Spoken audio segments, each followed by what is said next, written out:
Muy buenos días, mi nombre es Giovanni Andrés Bernal Salamanca, actualmente titular de la asignatura de Teoría de la Prueba en la Facultad de Derecho de la Universidad Santo Tomás de la ciudad de Tunja.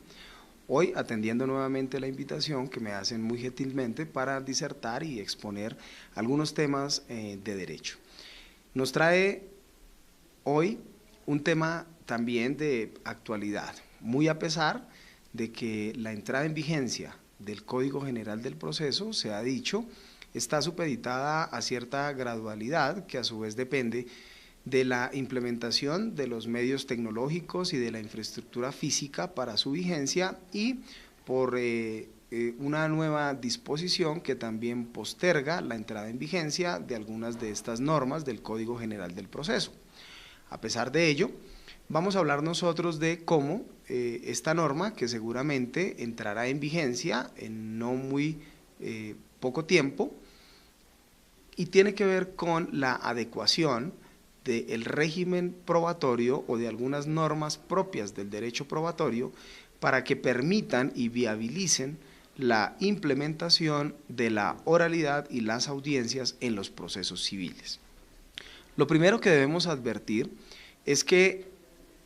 algunos han indicado que el proceso civil que nos trae hoy el Código General del Proceso es un proceso de naturaleza puramente oral, situación que a mi juicio no sería cierta, por cuanto en una primera fase se entiende las etapas del proceso se surten de manera escrita, es decir, continuamos con un esquema tradicional en donde presentaremos una demanda, estaremos supeditados a la notificación de la misma demanda al demandado, de permitirle dentro de unos términos legales que ejerza su derecho de defensa igualmente, presentando su contestación con excepciones de manera escrita y luego un traslado adicional a la parte demandante respecto de aquellas excepciones que hayan sido formuladas por el extremo del demandado y con miras a que éste haga una solicitud de pruebas adicionales, es decir, que hasta allí estaríamos culminando con una primera fase puramente escrita. No quiero decir que no cabe la posibilidad de presentar todos estos escritos a través de medios electrónicos, sin embargo,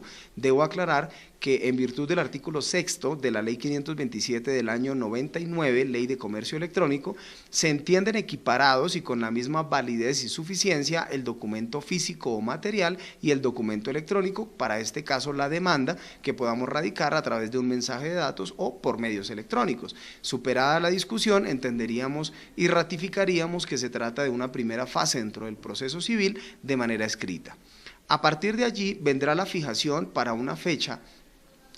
la fijación de una fecha para la celebración de la audiencia única si se trata de unos procesos verbales sumarios o de la audiencia inicial si se trata de procesos de naturaleza verbal. En cualquiera de los dos casos podríamos citar que es allí en este momento en donde realmente aparece la oralidad en los procesos civiles y en donde efectivamente vamos a desarrollar toda esta etapa dentro de única o algunas audiencias frente del juez. En segundo lugar, vale la pena resaltar que el Código General del Proceso vivifica un principio del derecho probatorio que interesa mucho al juez en el desarrollo de esta fase oral y tiene que ver con la inmediación en la práctica de la prueba. Desafortunadamente, y tenemos que advertirlo porque estos escenarios lo permiten, no muy pocos jueces vienen desarrollando de manera mal acostumbrada la práctica de las audiencias encaminadas a la recepción de las pruebas. Quiero significar con ellos que en algunos casos el juez no está presente en la práctica de la prueba. Hoy el Código General del Proceso, como lo decía, vivifica el principio de inmediación, exigiendo la presencia obligatoria del juez, quien debe presidir estas audiencias, en donde una de las etapas para el tema que hoy nos ocupa sería la recepción y la práctica de las pruebas en él. Significará entonces que el juez debe estar en contacto directo con su medio de prueba, llámese testigo, llámese parte para efectos de un interrogatorio de parte que permita provocar la confesión, llámese interrogatorio al perito si se trata de una prueba pericial, etc. Asimismo, el Código General del Proceso también retoma una doctrina que venía construyéndose a partir de la jurisprudencia de la Corte Suprema de Justicia, que digamos rompe el esquema tradicional y que de manera coloquial escuchábamos en los procesos, y era que quien alegaba debía probar. Esto, en términos mucho más técnicos, se traduce en el principio de autorresponsabilidad o carga de la prueba. ¿En qué podemos entrar para tratar de identificar el cambio que nos trae el Código General del Proceso? Hoy, gracias, como lo he indicado, a la trayectoria jurisprudencial de la Corte Suprema de Justicia, esa expresión, el que alega prueba o le asiste a la parte interesada en demostrar un supuesto fáctico dentro del proceso, traer el medio de prueba, es relativa, en virtud de lo que se conoce como la carga dinámica de la prueba. Es decir, que hoy el Código General del Proceso ha entendido que dentro de determinado litigio hay una parte de las dos que se enfrentan que puede estar en mejores condiciones para probar determinado supuesto fáctico determinante dentro del proceso. Verbi gracia, cuando es demandada la entidad hospitalaria por un caso de responsabilidad en la prestación del servicio médico, seguramente si se quisiera traer al proceso la historia clínica, será entonces esta entidad quien, por la cercanía con el medio de prueba, estaría en unas condiciones más favorables para probar ese hecho o esa circunstancia. Por ende, el código, en lo que yo denominaría, además de una dinamización de la carga de la prueba, una redistribución en la carga de la prueba, permite que el juez delegue con carácter obligatorio y además con implicaciones legales y jurídicas dentro del proceso en caso de desconocer a esa parte la función de traer el medio de prueba que se requiere dentro del proceso.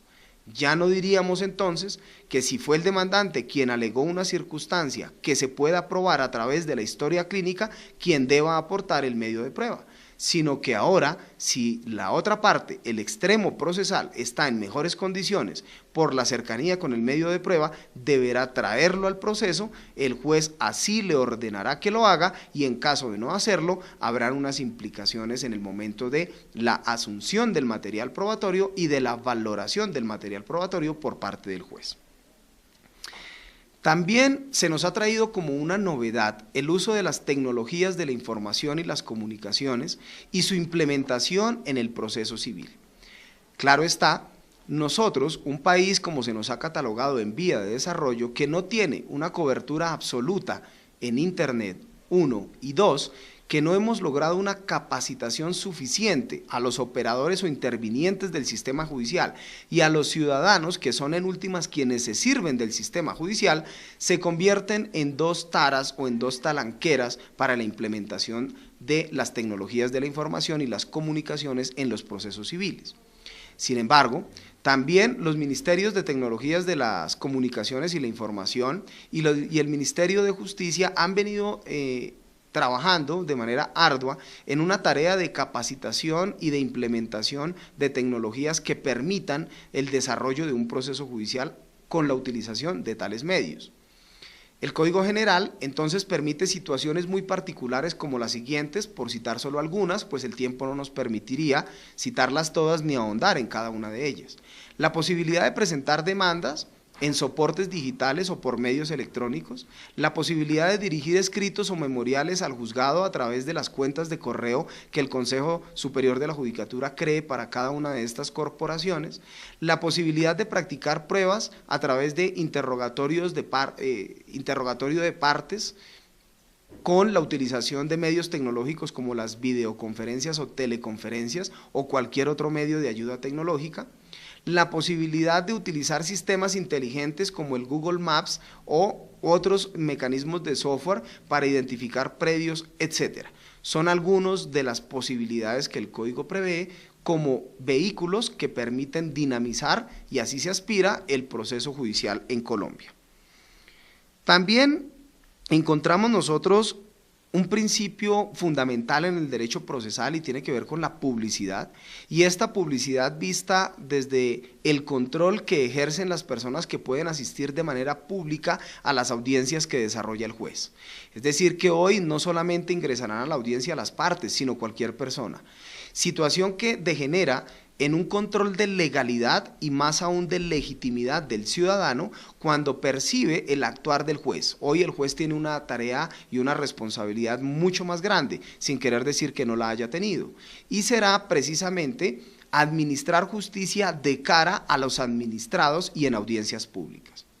Pues bien, así las cosas, diríamos entonces que a manera de conclusión, lo que el Código General del Proceso hoy quiere es permitir una mayor agilidad en los procesos judiciales, pero además un acceso mucho más rápido y mucho más fácil. No podríamos decir que el Código quiere imponer a los ciudadanos o administrados la utilización de medios tecnológicos o la incorporación de todas y cada una de estas normas cuando no se le ha permitido un espacio para que las entienda. Por ello, hoy el Código permite las dos posibilidades, los medios tradicionales de litigio o los medios informáticos o del comercio electrónico para lo mismo. En otra oportunidad nos dedicaremos seguramente a hablar de cada uno de los medios de prueba, el documento, el testimonio, la confesión, la prueba pericial, la inspección judicial, la prueba por informe y los indicios y presunciones, para mirar en cada uno de ellos cuáles han sido los principales cambios traídos por el Código General del Proceso.